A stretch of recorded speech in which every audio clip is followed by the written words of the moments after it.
இப்போ யூடியூப் இன்ஸ்டாகிராமில் ட்ரெண்டிங்காக போய்ட்டுருக்க Korean chilli garlic potato try பண்ணலாம் வாங்க. இதுக்கு ஒரு குக்கரில் பொட்டேட்டோவை நல்லா வேக வச்சு 3 விசில் விட்டு எடுத்துக்கோங்க. இது தோலெல்லாம் எடுத்துகிட்டு ஒரு பவுலில் ட்ரான்ஸ்ஃபர் பண்ணிக்கோங்க. இப்போ அதை ஸ்மாஷ் பண்ணிக்கலாம்.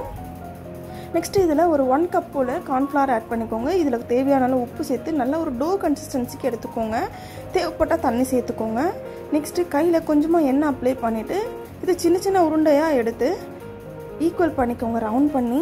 இப்போ வீட்டில் பாட்டில் மூடி இல்லைனா சிரப் இருக்குல்ல, அதோட மூடி இருந்துச்சுன்னா இது சென்டராக லைட்டாக ப்ரெஸ் பண்ணி விடுங்க. அவ்வளோதான், மஷ்ரூம் ஷேப்புக்கு வந்துடும்.